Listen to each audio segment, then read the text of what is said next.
trough. All right. I love you, Carlos. It used to be that I would surround myself with sex. Rarely the having of it.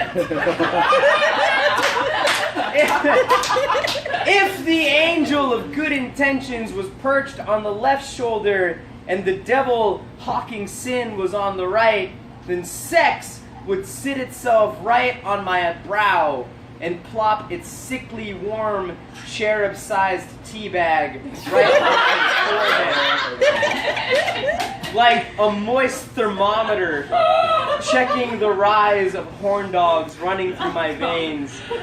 On the walk to school, I would get a boner if I saw Abby's red Jetta speed by.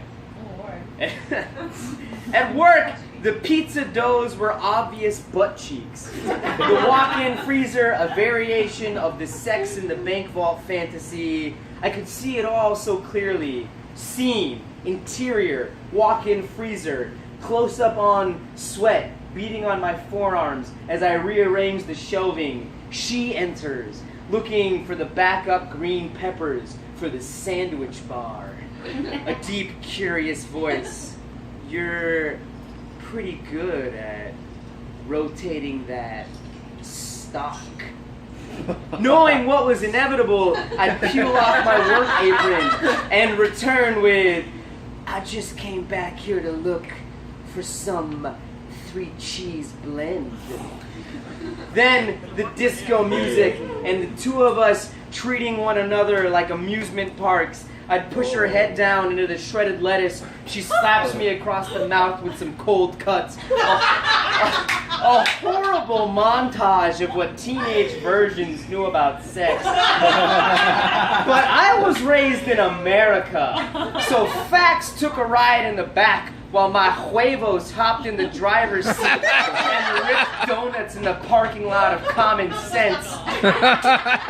When it finally did happen, losing my virginity was less like blooming into a second self and more like finally making it to the front of the line at the bank.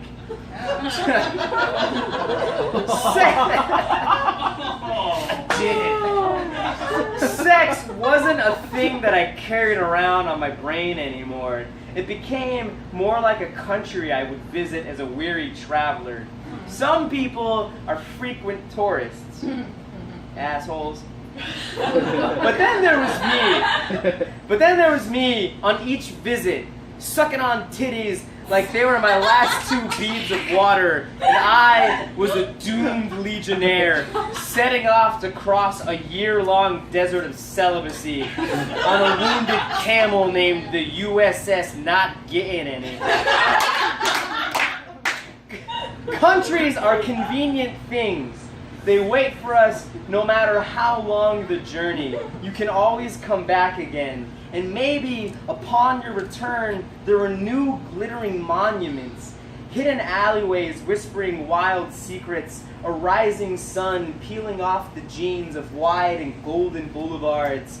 And when you leave, you bring mementos with you. Hickeys blossom across your collarbones, raw as new tattoos. Nails dig trenches into your shoulder blades or across your chest. Much less convenient is time. There are no buses that I can take back to the year 2003. These days, there's nothing perched on either shoulder or weighing down my mind, just an empty room in the back of my throat, a space reserved for sweetness from so long ago when somebody kissed me and I learned something from it, and the whole night stopped, and neither of us could breathe in that quiet. Not even the fish, rare as meteors, holding their breath to leap out of the water. Library of trees. My friends are all tired of me telling the same story of how the last woman I loved sucker punched me in the jaw. The breakups before and after have not gone much better. Articles of clothing, photographs cut up into pieces, every mistake split open with dull hatchets, chucked down on me from apartment windows, scattered limbs of memories of it all, strewn across the galleys of time that we spent on them.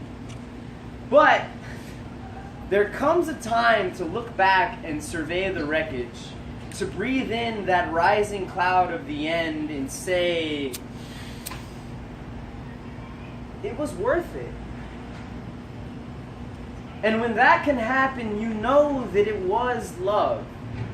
But it's a hell of a thing to stare back at that butchered avalanche and think, I would do that again.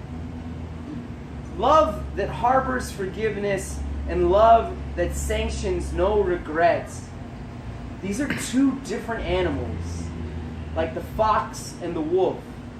And in this story, I am the forest, dark and full of earth and snow, of quiet and animal noise. And in another, I am a flock of magpies, hundreds of fluttering parabola and intuitive choreography. Ballet dancers twirl inside of my guts, and the fox hunts them in fields of snow, and the wolf disappears into a library of trees.